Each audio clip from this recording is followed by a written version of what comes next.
Hi, I'm Don, and welcome to the Music Breakdown. And today I'll be reviewing the discography of one of the biggest and most lasting pop stars of my generation, Taylor Swift. Now, I'm 24, so some of the oldest memories I actually remember would have been from around the time that Taylor Swift rose to fame. And I definitely distinctly remember when she became one of the biggest pop stars around. I also distinctly remember her big transition from being a country star to a pop star. And it is kind of weird now to think about a time when Taylor Swift was seen as a country star, but that was the case at one time. And I think it really speaks to her ability and talent that all these years later, she's still just as successful as ever, if not more successful than ever. Few pop stars who existed during the late 2000s to the early 2010s can still claim the level of success that Taylor Swift can to this day. And it really has to do with Taylor's consistent ability to reinvent herself while keeping the core narrative of her discography and of her life in her own hands. And despite the fact that this video will likely date itself rather quickly, I can imagine a new Taylor's version re-recording coming out really any day now, maybe even a new album within the next 2 years, at which point, yes, this video will be incomplete. I also struggle to think of a better time to do this video considering that Taylor Swift is currently embarking on her Eras tour, the whole theme of these concerts being that she revisits her entire discography. Now, most of these albums also released with deluxe versions that featured bonus tracks. Normally, I wouldn't cover stuff like that, but I think a lot of listeners and a lot of people watching this video probably grew up with these versions and are familiar with these versions, so I'll make sure to cover the bonus tracks in each review. But keep in mind that these bonus tracks aren't going to factor into the overall score of each album, which is going to be based on the standard editions of each album. And generally, I just am not the biggest fan of deluxe versions and bonus tracks in general. I just want to make sure I cover them for the Swifties. So let's jump into Swift's discography, starting with her 2006 debut, Taylor Swift. It's very interesting to look back at this leg of Taylor's career because we are looking at an album that was released, I believe, when Taylor was 16 years old. And while now we can look back at this album as the start to Taylor Swift's career, at the time she would have been a young singer who's more talented than you would expect for a 16-year-old songwriter. The kind of thing where you can point and say, wow, I can't believe she's 16, you know? But obviously there's more to the album than that, and obviously in hindsight, it's not like we don't know how much talent Taylor has and how much she had at the time.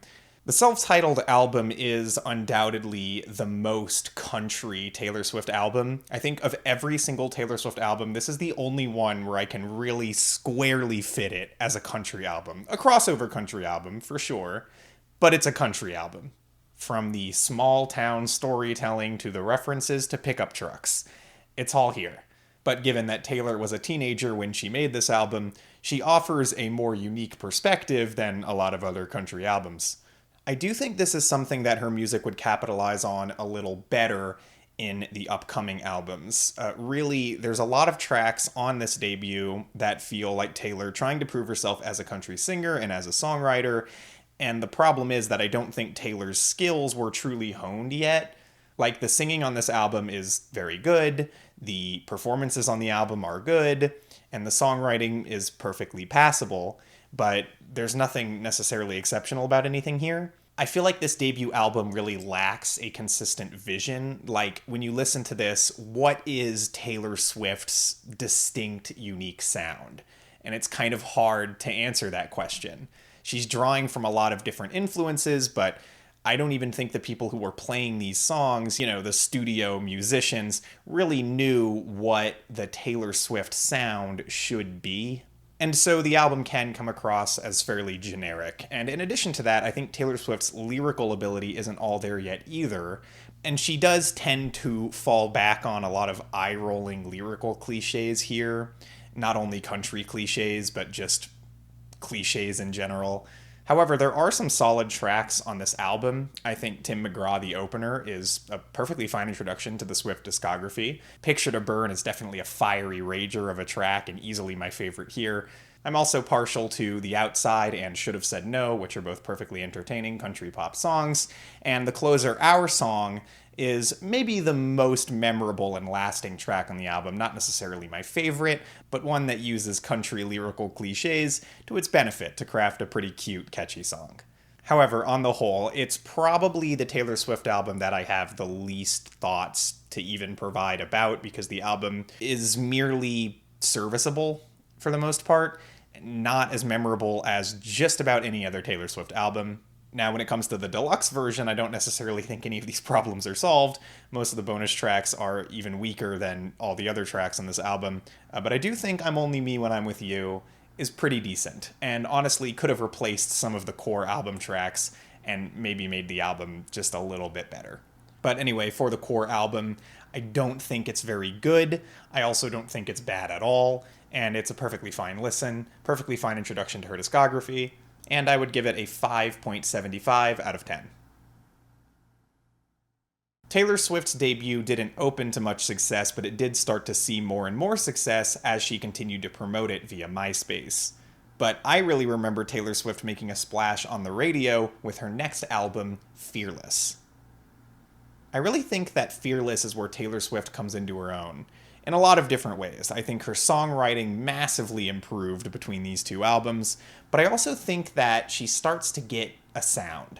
Like, Fearless has the Taylor Swift sound in a way the debut just didn't. And when I think of country Taylor Swift, it's this seamless teenage blend of country, pop, and rock. Certainly some of the lead singles were pop hits though, and I think of them as pop songs from the late 2000s. And I mean, what a stacked set of singles this album had too. Like, most of these songs were giant hits, and I remember Love Story and 15 and You Belong With Me being inescapable at the time. Though maybe not as inescapable as later Taylor Swift singles, but this was definitely the album that put Taylor on the map. And it's not hard to see why. I mean, one of the biggest strengths I think Fearless has is just the general relatability of the album. And she's talking about things that are relatable to a high school experience, to a teenage experience, in a way that she kind of did on the debut. But on Fearless, everything just coheres so much better. It feels more mature. Taylor comes across as a lot less naive, which was something I think her debut could have easily been perceived as. Like on the song 15, Taylor's able to look back at her younger self with a bit of a more mature perspective on love and relationships. And in that way, I feel like Fearless really begins what I would say is the core thematic arc of Taylor's discography, if there is one. And that's her perspective on love and relationships, not only the way it's personally affecting her, but how she sees the concept overall. The positives and the negatives, the extremes and the subtleties. And so I think 15 is a great starting point for that. But the album still came out when she was very young, and I think a lot of these songs continue to portray that just in a way that's more relatable to just about anybody. And I think that's why the album hit as hard as it did. You know, a song like You Belong With Me is the kind of song that so many girls can relate to, can see themselves in. That coupled with the song being such an anthemic sing-along, which is another big strength of Fearless, is just the anthems that it has. The songwriting is a lot more bombastic. It's larger than life. And on some of these songs, it's just great. It's timeless. I mean, You Belong With Me, I think, is one of Taylor's most timeless songs from this era.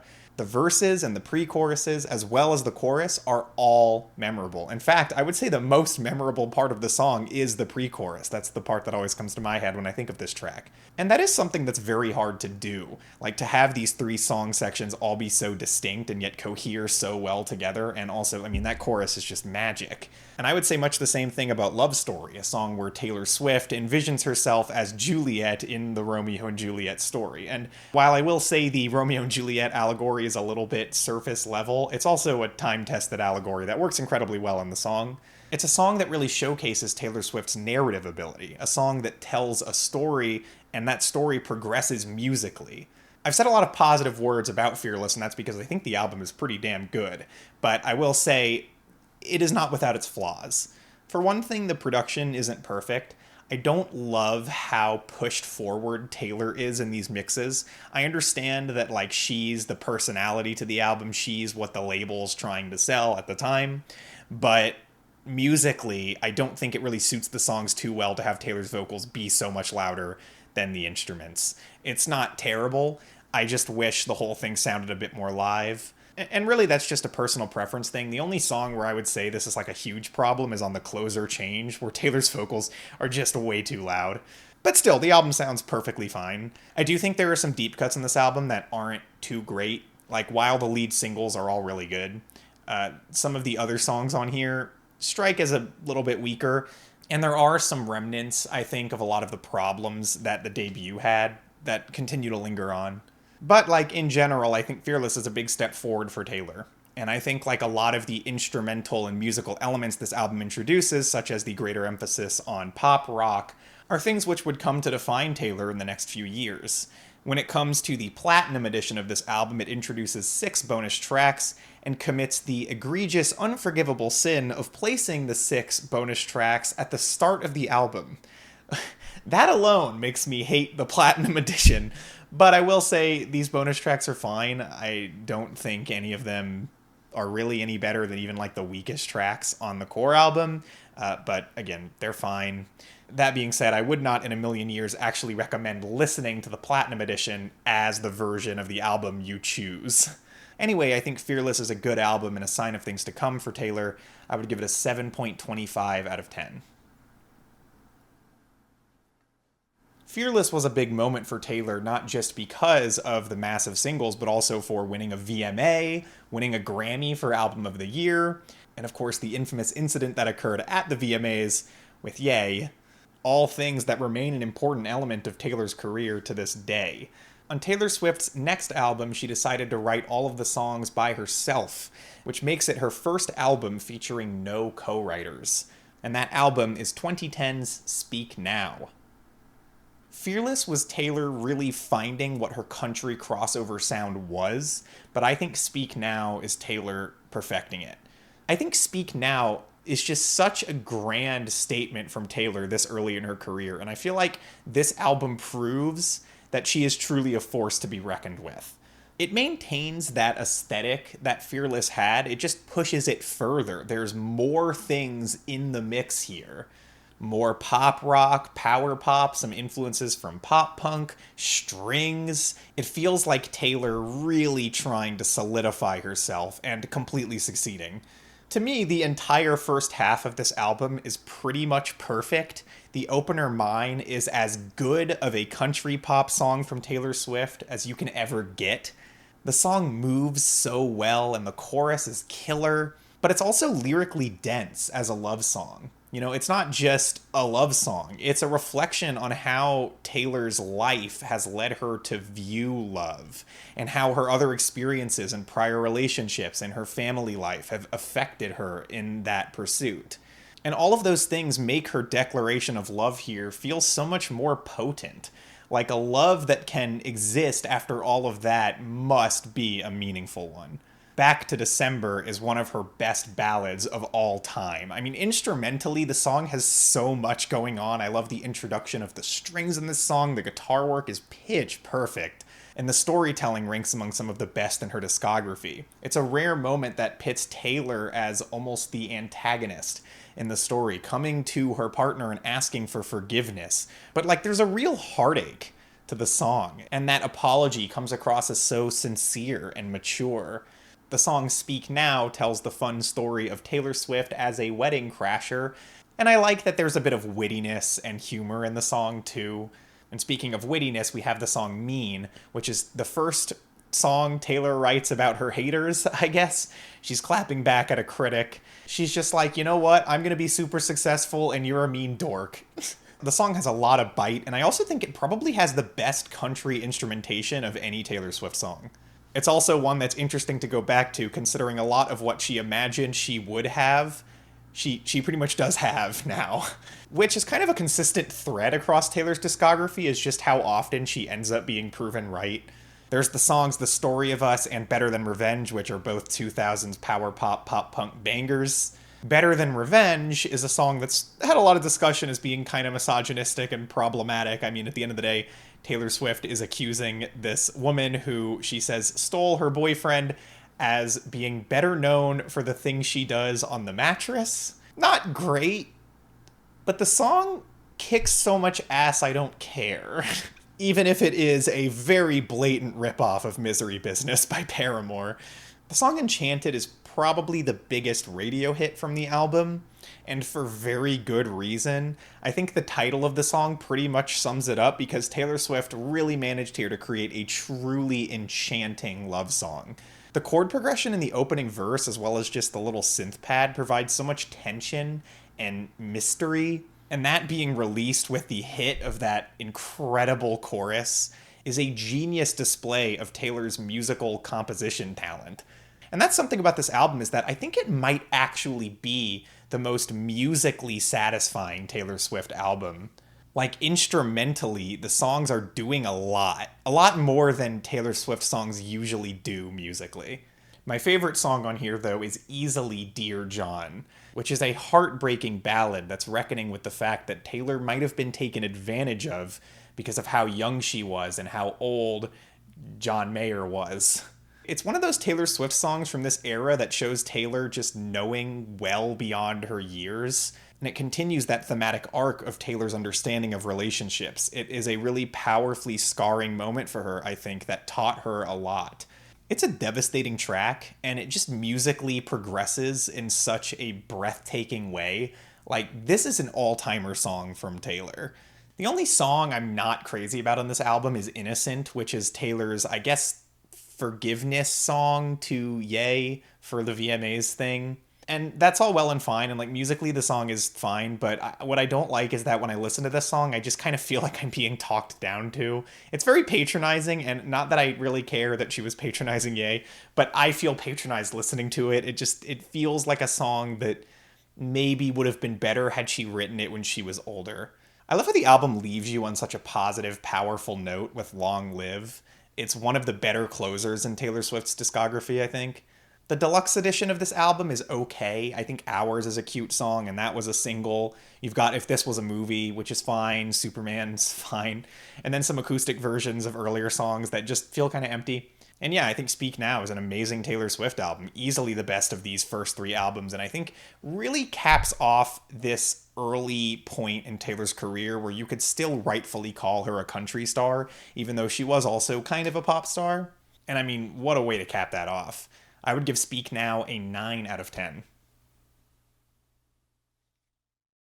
Taylor's first three albums all released from the mid to late 2000s, with Speak Now being released in 2010, and around this time there was definitely a sea change happening in popular music, which I think Taylor Swift would start to capitalize on with 2012's Red. The most notable thing that happened for Taylor Swift's career around the release of this album were the three lead radio pop singles, We Are Never Ever Getting Back Together, 22, and I Knew You Were Trouble. All of which take on the style of electropop that was very popular at the time, with I Knew You Were Trouble even featuring subtle dubstep influences. And though Taylor Swift had pop hits and maybe could, in a certain way, be called a pop star before this album, this definitely felt like a pretty big deal, and it was Taylor Swift dipping her toes into pure radio pop in a way she never had. By no means is Taylor Swift no longer making country music yet, but it definitely expands its reach far beyond that genre. You know, something Taylor had kind of already done, but Red sounds different than the last three albums. And I think you can chalk that up to just a wider range of influences, as well as it feels like on Red, Taylor Swift is making more of an active effort to create a singer-songwriter album. Now, Taylor Swift wrote a lot of songs for the Red sessions, and by all accounts, she was going through a very hard time. She's described Red as her only true breakup album. Red is more conceptual than other Taylor Swift albums. She's focusing on the various shades of extreme, intense love, describing the highs and the lows of a relationship like that and of a breakup like that, which fits Red into a very pivotal moment in the narrative thematic arc that I was talking about with Taylor Swift's whole discography. And I think this album really casts aside any doubters, because Red is, by all accounts, a tour de force in Taylor's discography. 16 songs, multiple massive singles, an ambitious range of influences, ambitious songwriting, and a more conceptual and narrative album structure. And all of these blend together into what I believe to be the greatest Taylor Swift album. The opener, State of Grace, immediately sounds different to everything Taylor had done up to this point. I love the pounding tom rhythm on the drums, the U2 style guitar interplay, and Taylor's vocals in this song are incredible. The song opens the narrative concept of the album by describing this love as something that truly blindsided Taylor. Musically, this is easily one of Taylor's best songs, and by the end of the track, it just soars. Following up this track, we get the title track, which is essentially the mission statement of this album. In the song's lyrics, Taylor is comparing the love to a bunch of very intense things and intense colors, and contrasting the intense highs of this relationship to the intense lows of the breakup. Once again, musically, just a spectacular song, an amazing stadium country anthem.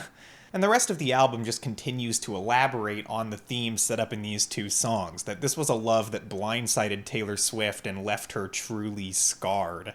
A point that's never more potently made than on the incredible All Too Well, which I have to say is the best Taylor Swift song, and I know that's what everybody says, but it's absolutely true. It's her most timeless and incredible track, a song that easily stands head and shoulders above her discography, and she has tons of amazing songs, but All Too Well is like a god song. Just the narrative structure and pace of the track, the way that Taylor Swift goes through all of these specific memories she has of this relationship, and the pain that you can feel in every memory. Most of the memories described in the song are positive, but Taylor remembers them all too well. Like, after this breakup, these positive memories are scars. The bridge to the song is probably the most heartbreaking, intensely emotional piece of music Taylor's ever made, and most people have ever made. The way that the guitar and piano just explode here and Taylor goes the hell off. You rarely hear moments of emotion from her that hit this intensely hard. So the album has some really powerful emotional lows, and this is far from the last of them. You also have tracks like I Almost Do and the amazing duet The Last Time with Gary Lightbody, which does a great service to the album by providing an additional perspective to these breakups, lending two voices, both of whom were hurt. It's not just these low points, though. The album is also full of intensely bittersweet songs which simultaneously are about the pain of the breakup and the happiness that they shared when they were together. The perfect example of this is Holy Ground, which is another one of my favorite Taylor songs, another one of the best songs in this album. It has a great pulsating drum beat and just this amazing forward driving momentum. Musically and lyrically, the song describes the joy of having danced with a partner, but also the pain of never being able to do it again, and that they can't do it again now, so she'd rather not dance at all. It's definitely sad, for sure, yes, but I think the song paints the joy of the relationship in a way that also is equally powerful.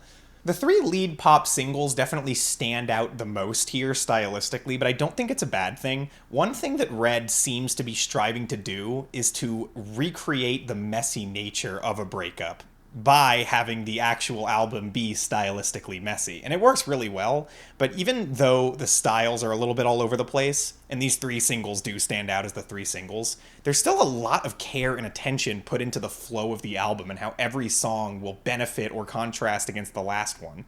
As for these three singles, though, I think they're all amazing. Like, very nostalgic tracks, songs I remember hearing on the radio all the time, but I don't think I ever realized how truly great they were until very recently. I Knew You Were Trouble is probably the most dated, but I don't really think that's a bad thing. The song is a total anthem. The chorus is amazing, and the way her vocals play off of the subtle dubstep wubs is amazing, but that song lyrically is very painful for Taylor because she's recognizing that when she stepped into this relationship, she knew it was going to be bad. And it was bad. I love 22 because it has that, like, perfect, nostalgic, early 2010s electropop sound, which I think does a great job lending to the lyrics of Taylor's feeling of freedom at the age of 22. And with We Are Never Ever Getting Back Together, Taylor crafted the perfect go f*** yourself song to your ex, and it's a song that, like, people are going to be able to relate to. Anyone who has a breakup can listen to this song and let their anger out, because it is a total bop. It is such a fun, great song. Taylor's perspective on love, the thing I was talking about being the narrative through line of her whole discography, changes over the course of the record. You really see a pivot around the song The Lucky One, which is loosely connected to the themes of the album, but it definitely ties into the moment in Taylor Swift's life. She's reckoning with her fame, realizing that it might be a source of pain for her and it might be a good idea to retreat. And after she has this moment of reflection, it seems that Taylor Swift meets someone new, and this changes her outlook on love and life. And Begin Again is like the perfect conclusion to this record, where Taylor is learning to love again after having been scarred in the way that she was. I love the moment in this song where Taylor details how she's about to bring up her ex, but then her new partner starts talking about his family and she just forgets about it for the first time in a long time. On the deluxe edition of Red, we get the bonus tracks The Moment I Knew, Come Back, Be Here, and also Girl at Home, which I think are all pretty good, bordering on great, but definitely not anywhere near as good as the rest of the album.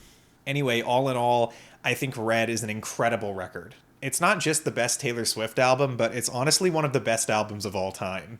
I just think it hits at that perfect moment in Taylor's career where it's able to take a little bit of everything that's great about every Taylor Swift album and mix it all together into something greater than the sum of its parts. It's an all-timer singer-songwriter and pop album, in my opinion, and I would give it a 10.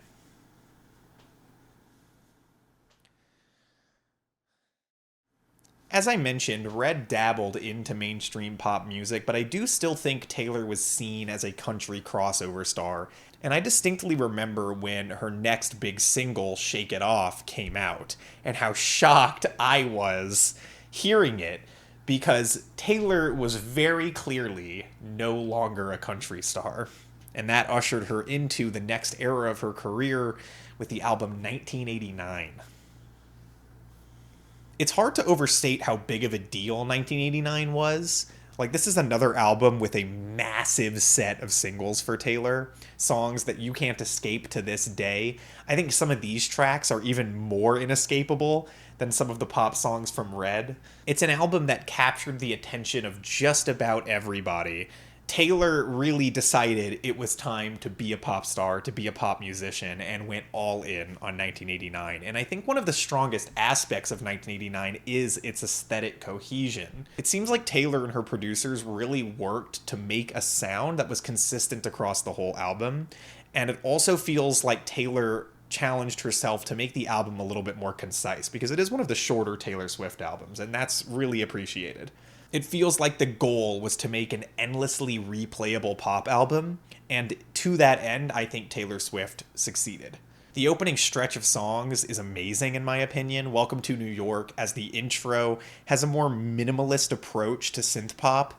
It feels like it's designed to sound a bit cheaper and a bit more analog, but still sounds beautifully produced. It really feels like the theme song to Moving to New York. And then with the second track, the massive single Blank Space, this is one of Taylor Swift's most impressive songs. It has an extremely memorable production and sound, and some of the most catchy melodies of Taylor's career. On the song, Taylor is making a mockery of the press that she'd been receiving for the last few years about how she always just tosses away her exes and she's like the crazy ex. So she's really embodying that character on this song. But despite that, I still find the song to be pretty emotionally resonant. And it seems like Taylor, by playing into this character, is at least in some way acknowledging how difficult love has been for her and how difficult she might have been on her partners. The next track is just another incredible pop song style. It's an anthem. It has amazing, 80s style synth production, but it's so clean. The chorus is incredible. The verses, I can't get enough of them. They feel like a nocturnal, late night drive. And on the bridge, Taylor gives one of her greatest vocal performances. And then with Out of the Woods, I feel like this is one of the more unique Taylor Swift pop songs. There's just something about the production that makes the song feel like it's playing in my skull. It feels like it's designed to sound like a movie. It has a very cinematic, big scale to it, and I think it's awesome. Lyrically detailing the experience of being in a relationship that is very tumultuous and constantly questioning if we're finally out of it and if this rough patch is over. Shake It Off is fine. I don't mind the song. I think sometimes I can get into it, but the drums sound really fuzzy and not very well produced, and the horns and the verses sound like farts. It's really the production of this track that I just don't think works. That coupled with the really awkward, cringy bridge. But again, the song can be good fun sometimes. I just can't say the same thing about Bad Blood, which is Taylor Swift's worst song. I'm going to say it right now. It's her worst song. I don't even think it's really a contest. There are some other bad ones we'll get to, but like Bad Blood is just poorly written. It feels like it's made to be bad. And I don't think that it was. I mean, I can't really tell. All I know is this chorus is terrible, and the lyrics are the worst of Taylor Swift's career. It's not even close. And like the spacing of the words in the verses, again, it sounds like a joke to me. It's so lazy and amateur and bad. I cannot believe that it wasn't a joke. And also that it was like a huge hit, because it was. So these two songs definitely hurt the album overall, but everything else here is really good. A lot of the deep cuts just aesthetically cohere so well, and they remain great pop songs. Maybe not as good as some of the lead singles, but they're fitting into the sound of this album so well. I really like All You Had to Do Was Stay. I really like How You Get the Girl. Wildest Dreams is a very pretty, dreamy single from this album. And I think Clean is one of Taylor Swift's strongest closers, because it really feels like it wraps up a lot of this album. And I also feel like it's interesting for her thematic arc across her discography, getting back to that, and that she's looking over this breakup that happened and all the pain of it, but now she's starting to feel like all of that has subsided and she might finally feel better. Like, it takes time. The relationship's hard, the breakup is hard, but eventually, when she's finally free, she really feels clean. I think 1989 has its missteps, for sure, and for that reason, it doesn't, like, flow as well to me as Red or Speak Now or even Fearless, because there's just moments here that kind of take me out of the album experience. But there's so many great tracks on this record. The production, for the most part, is fantastic. Taylor's singing is mostly great, and I think Taylor did a great job changing her lyrical style to suit the more pop-oriented sound she was going for on the record. I feel like this is an album that most people are going to have, like, one song on it that they don't like, and I assume that's going to be Bad Blood most of the time, because that song is really bad, or Shake It Off because of radio overplay or whatever, but ultimately, I think it shows a lot of maturity on Taylor's part to have released this album. I respect her decision in changing her style up so much on this album. Even if many people could say it's selling out to go pop, I don't think that's true at all. When it comes to the deluxe edition of this album, it's a little rocky. Wonderland is heavily dubstep influenced, much more so than I Knew You Were Trouble, and I think it's aged a lot worse. And you've also got the song New Romantics, which was also a non-album single. It's on the deluxe version. It's okay. I know a lot of fans really like it. I feel like there's certain aspects of the production on the song that just don't work too well for me, but melodically it's definitely pretty good. Anyway, when it comes to the core 1989 album, I think it's great. I really like it. I think it's very replayable, and I think it has a lot of Taylor's best songs, as well as ushering Taylor into an entirely new era of her career and defining, I think, the sound we think of Taylor Swift as having nowadays. And I would give the album an 8.25 out of 10. So obviously 1989 did really well for Taylor Swift, got her a lot of mainstream success, which, she'd already enjoyed before, but probably more than ever. In many ways, Taylor Swift was on top of the world, but it wouldn't last terribly long. Taylor Swift had always had a certain reputation in the media, well, maybe not always, but certainly since she was in the public eye.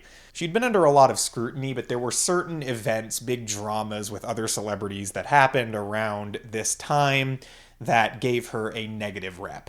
This was all in addition to Taylor Swift being pretty much radio silent through all of it. Nobody really knew where she stood. She also got scrutiny for not speaking out about politics at all. It felt like with her completely stepping out of the limelight, she had made a mistake. But in 2017, Taylor stepped back into the limelight with her album Reputation. From the title to the packaging, and from some of the lead singles, as well as the marketing of the album on social media, it seemed like Reputation was going to just talk about a bunch of drama. And rest assured, Reputation does do that, but I think Taylor was smart not to just do that.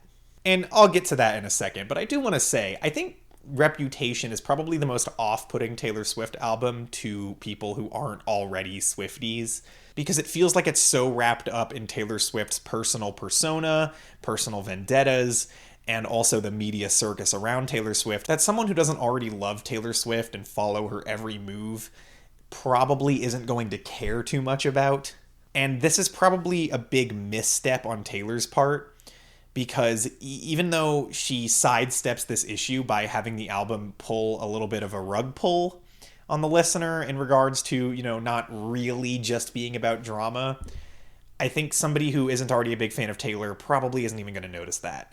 But anyway, the rug pull I'm talking about, it's nothing crazy. It's just that the album, a lot of its themes are more about her falling in love with somebody in the midst of all of this drama and chaos, and what that means for her and what that means for this new love. I think this is fairly clever. I think this is interesting. And I think the lyrical angle of finding love when your public reputation is so bad is actually a really interesting lyrical angle that I think works in certain pockets of this album.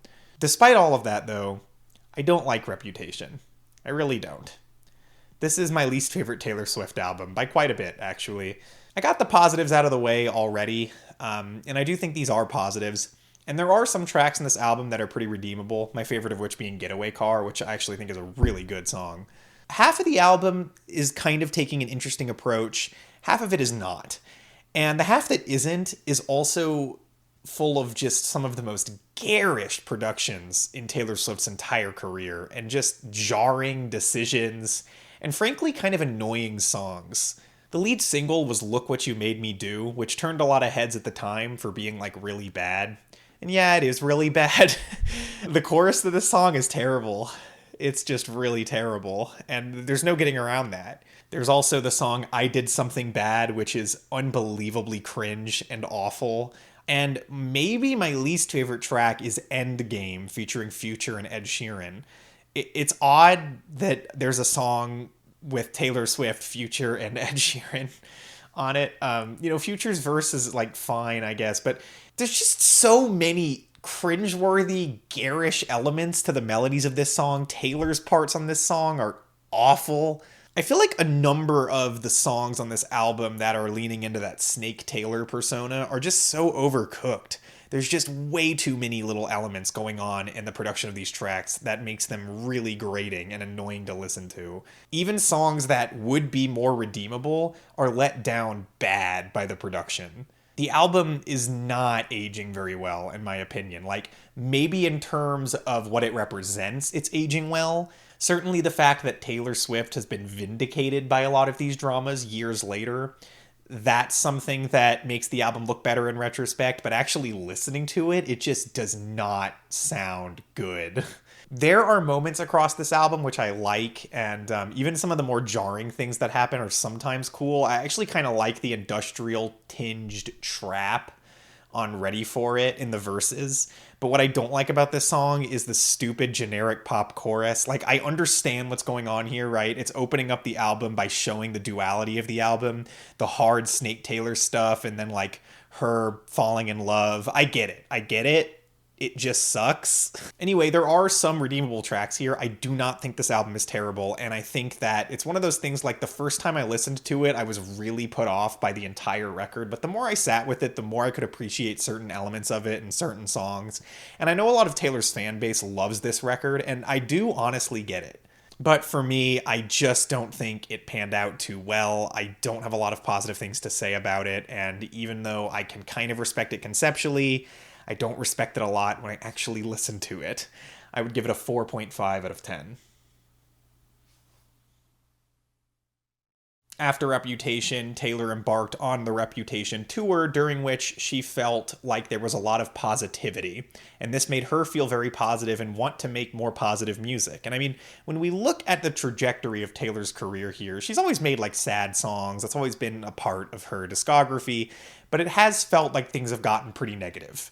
1989, not so much, but Red, that's Taylor's depression album, right? And Reputation is also that, just in a different way. It doesn't manifest in the same way. But yeah, it's negative. She's had a lot of negative music, and with the next album, Taylor wanted to turn that around, and that culminated in Lover. With Lover, Taylor Swift is definitely still in the realm of making pop music. With these last three albums, 1989, Reputation, and Lover, Taylor Swift's a pop artist through and through.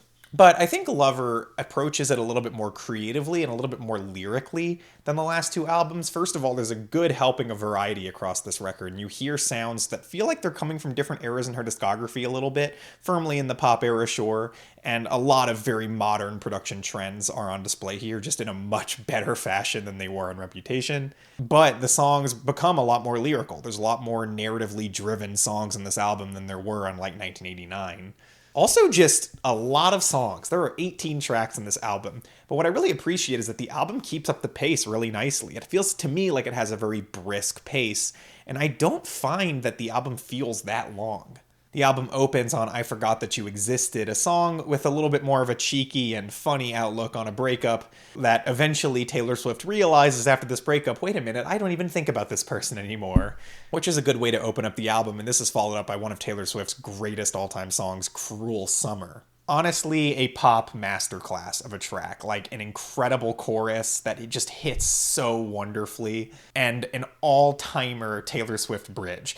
I haven't even mentioned this yet, but like Taylor Swift is really good at writing a bridge. Not all the time, but most of the time. And Cruel Summer is one of the best examples. The song takes off during this section. Then there's the title track of the album, which is just a love song, and it's like really nice to hear Taylor just write a love song. You know, it's just not something you've gotten from her very often, it feels like, even with the last few albums.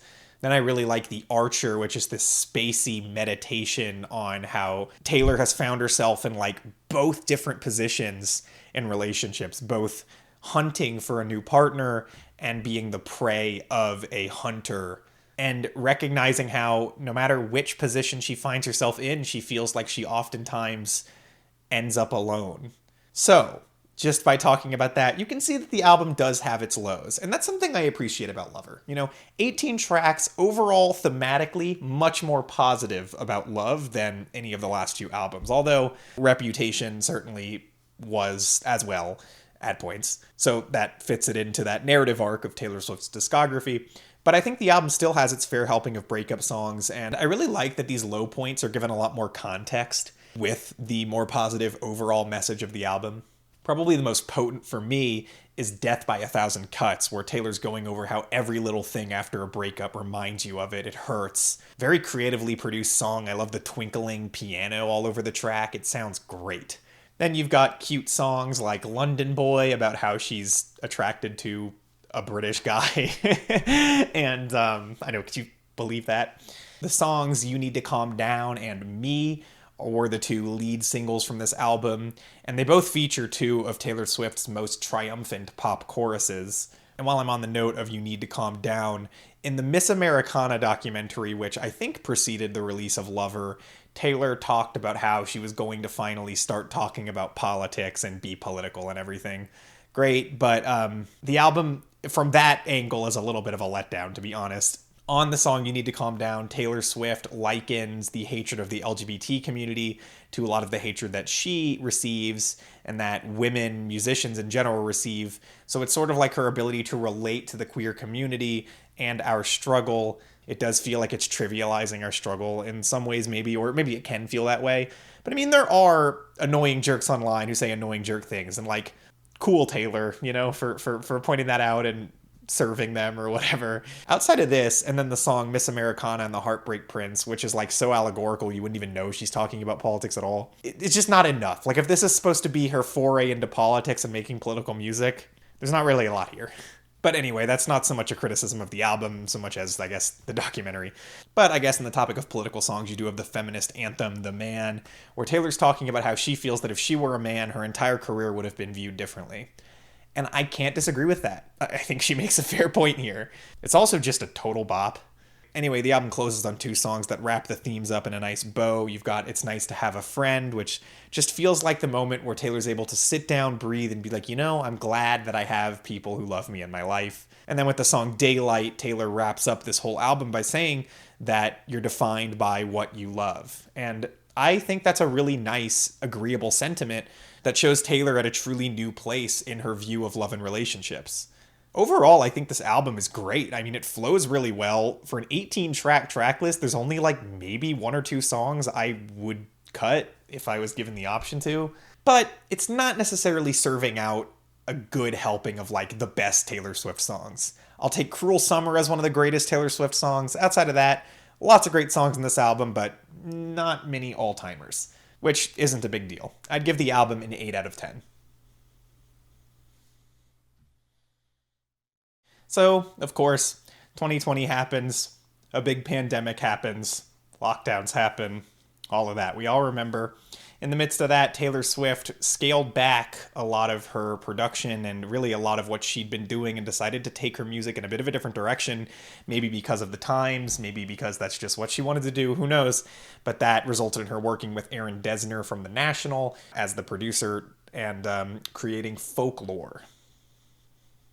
And as I said, this album really sees Taylor scaling things back instrumentally. And she's not making a pop album here. She's not really making a country album either. She's just making a straight up singer-songwriter and folk record. And a little bit of indie in there too. And I think this was a great move for Taylor because it really allows her to flex her songwriting muscles in a way we haven't really seen since Red. Not to mention proving to the haters that Taylor Swift legitimately is a fantastic songwriter. When it comes to the production work on this album, it's just very wintry. It's very open, it's very spacious, very reverbial. The focus here is on Taylor's lyrics and vocals, and I think that's great.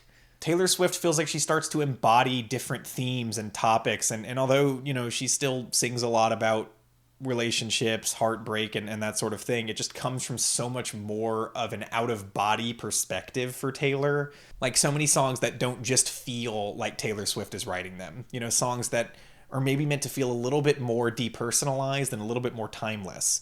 Which is not to say the album isn't still deeply personal, because it absolutely is. I'm just saying I think it's a little bit easier to separate some of this from Taylor Swift and the whole media circus. On the opener, The One, Taylor Swift is reflecting on a relationship that didn't work out and thinking, that didn't work, but it might have been cool if it did. Which is a new perspective from her and one that's welcome as the start of this album. That leads into the amazing song Cardigan. I love the pianos on this track. Taylor's vocals are so good. And the chorus just flows so seamlessly and naturally from this instrumental. It's fantastic. The song Mirror Ball has this super reverbial, dreamy sound to it. It's to die for. I also love the song Illicit Affairs, which is a very distinctly singer-songwriter folk effort for Taylor here, talking about what happens when you play the field and how no matter how good that can be, you always experience grief over and over and over. The song August is probably the most instrumentally dense here, and where that reverb production really takes center stage and makes for a very creatively produced track. I probably wouldn't have produced this song this way, but it certainly sounds great. And this is one of those Taylor Swift songs with a god tier bridge. My favorite songs on here are Exile and Betty. Exile is a duet with Justin Vernon of Bon Iver, and it's Taylor Swift's best duet, in my opinion. A song very much like The Last Time, where you're getting two sides to this story, two perspectives on this breakup. The most powerful moment for me is when Taylor and Justin are exchanging vocals during the bridge, and Justin Vernon is saying that she never gave him any signs. Meanwhile, Taylor Swift is saying she gave so many signs. And then on the song Betty, Taylor Swift is putting herself in the perspective of a teenage boyfriend who screwed up and has to go apologize. This song sees Taylor revisiting her country roots. It's pretty much just a country song, and it even has a lot of the same songwriting tricks as earlier Taylor Swift songs, like the key change at the end, for example. And the story is just a real delight, and one of the more uplifting moments, oddly enough, on the whole album. I do think the album has some slight lulls. I mean, part of this is just because it's generally not a super exciting sounding album, and it is an hour long, which is probably a little bit much. There are, a song or two that maybe didn't need to be on this album, maybe even 3. It could have been a bit shorter, I'll say that. One song I don't think works super well is the song Epiphany. I think that, it's trying to tackle the COVID pandemic. She lacks the specific experiential elements that she brings to songs that are more relatable to her own life. I mean, obviously, we were all going through the lockdowns, we were all going through pandemic, but when Taylor Swift is trying to depersonalize these lyrics on this particular song, it just doesn't work super well for me. I also think the song 7 isn't the most concise song songwriting-wise. It has lots of good moments, but I just think it doesn't come together super well. And the final 2 tracks, while they are solid, feel a little bit inconclusive. Reputation and Lover didn't have any deluxe versions or bonus tracks, but Folklore does. It's only one bonus track, it's The Lakes. I think it's pretty good. It might even work a little bit better than Hoax as a closer. I think the album's great, maybe a tad long-winded, maybe could have used just a tiny bit more variety in places, but on the whole, a pretty captivating listen. I would give it an 8.25 out of 10. Now, in that same year, 2020, Taylor Swift released another album, also produced by Aaron Dessner, Evermore. Now, sonically, Evermore is very clearly a sister album to Folklore. It's treading in the same stylistic waters. Not to say it doesn't sound different at all, but it sounds very similar. And it feels like a lot of these songs came out of the same sessions as Folklore. As a result, it's hard to take Evermore as a completely standalone work. Like, I can take Folklore that way, but Evermore, I listen to it and I think of the Folklore Evermore era, if that makes sense. And I think part of that is because Evermore is weaker than Folklore, I think, a little bit less memorable. It has less memorable tracks, though it still has a lot of really good tracks. Like, most of the strengths of Folklore are still present here. I think the production's a little bit less creative on Evermore than on Folklore, a little bit less varied. It still does some things of its own. It also has some songs that I don't think would have fit on Folklore. In fact, I think most of these songs wouldn't have fit on Folklore. So it makes sense to separate them. A lot of my favorite tracks are right at the start. The opening 3-track combo is great.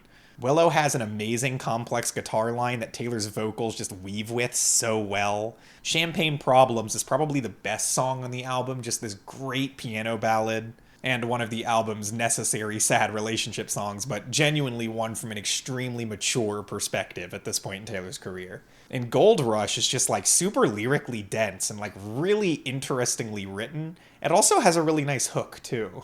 There's No Body, No Crime featuring the Haim sisters. This song is one of the more bouncy and enjoyable tracks from the Folklore and Evermore era. But I think what might be my favorite song on this album is actually Happiness, which is like just devastating. Just devastating.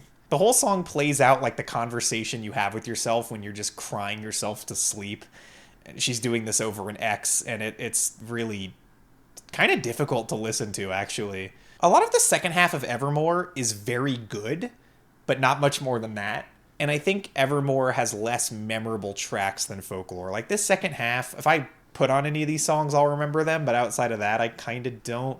With the exception of Ivy, which is another song with some great complex guitar work and interweave vocal melodies, and also the closer Evermore, another Bon Iver duet. I don't think it's as good as Exile for sure, but it's still really good, and another song where when their vocals come together, they just play so well off each other. There are definitely plenty of interesting lyrical perspectives on this album, just like with Folklore, and there's a lot to dive into there.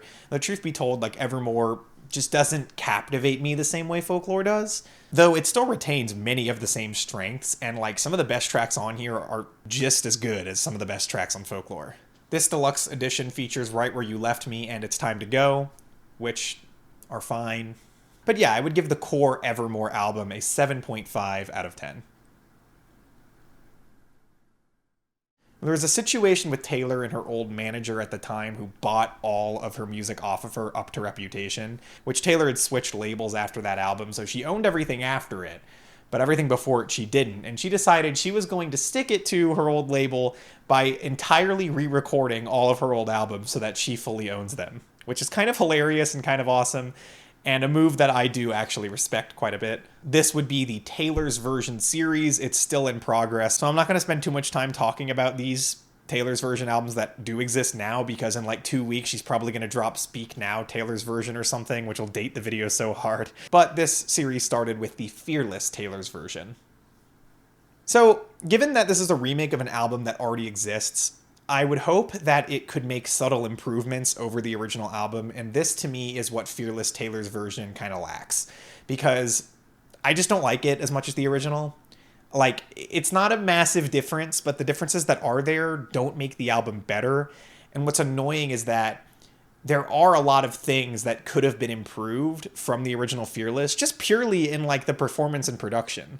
And there are moments on this Taylor's version that I do think are better. I like this version of Hey Steven more. I think this version of You're Not Sorry might be even better. But the production on the original Fearless I wasn't crazy about, and I'm not crazy about it here either. It definitely sounds more live, but it also sounds way more like claustrophobic and smushed together. I really do not like how muddy the drums sound on this re-recording on a lot of the tracks. The differences that are here are definitely subtle, but they are very noticeable. Like, noticeable enough that I think you could show anybody, like, the old one and the new one, and they would recognize certain things are different, even though they're supposed to sound as close together as possible. And yeah, I just feel like if you're gonna be able to tell the difference, I wish it sounded better, and I don't think that it does.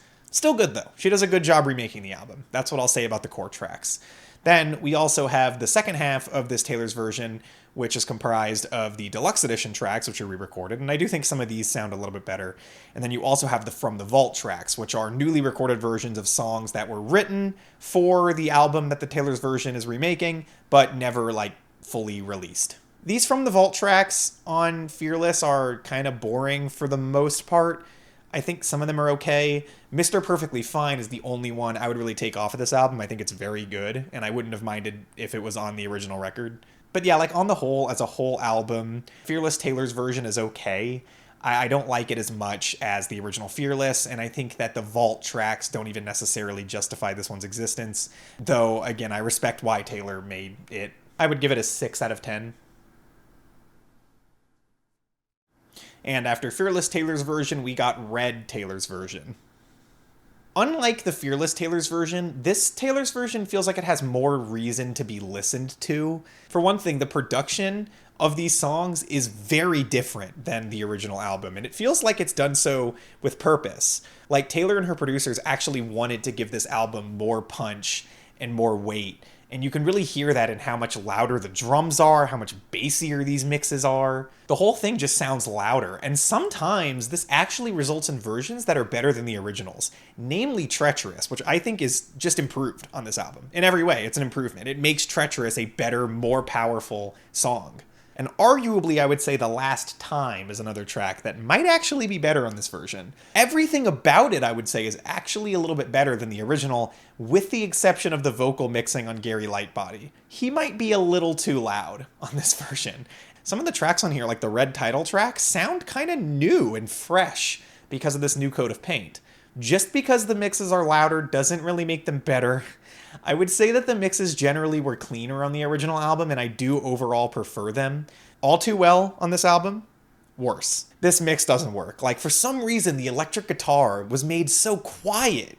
But easily the worst are the 3 lead radio singles from the album. They sound awful on this re-recording. I don't know what happened, but they sound so bad. And that alone makes this remake of the core track list not work. When it comes to the deluxe edition tracks, I actually think all 3 of them are improved here. The From the Vault tracks are great, though, like really great. There's so much great material that was left off of Red that we get to hear now in these newly recorded versions, and it is just wonderful. I love the guest features that are here, like Phoebe Bridgers, for example, Chris Stapleton. But the highlight of this section, everybody knows, is the All Too Well 10-minute version, where Taylor rewrote in all of the lyrics from what would have been the original All Too Well, where it would have been like a 10-minute song or whatever, because there's a bunch of lyrics that were cut from the original song. It makes the song so much more sprawling. You feel so much more of the pain and the actual difficulties of the relationship and why it was so bad. There's just some really difficult lines on here.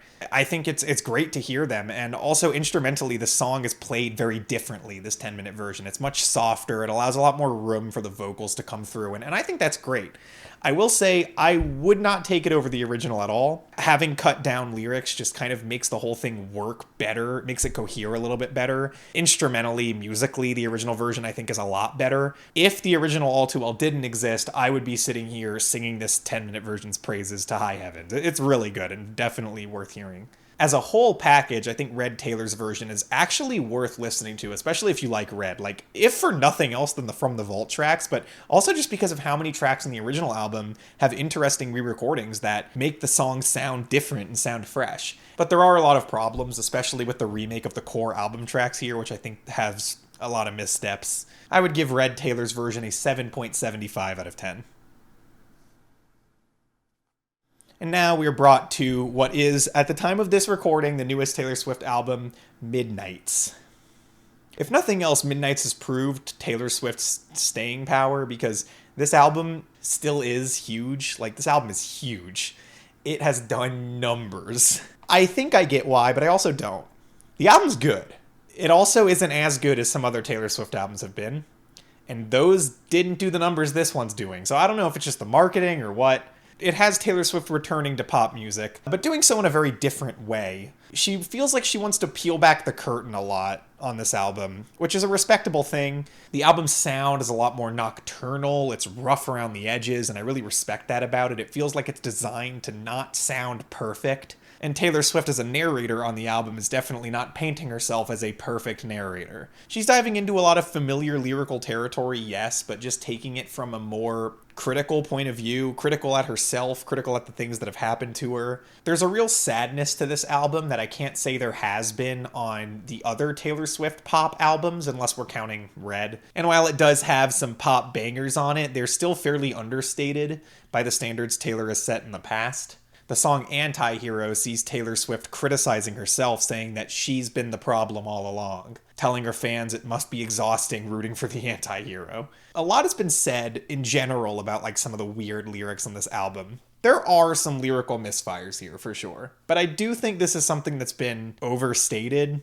Like, for the most part, lyrically, the album's pretty damn solid, and even some of these weird lyrical moments do give it character. There are a few songs that definitely could have been written a lot better. The song Question, for example, like the chorus of this, like, it sounds like one of those stories you read where it's like, oh, I did something, and then everybody clapped. You know, it's like, what the hell even?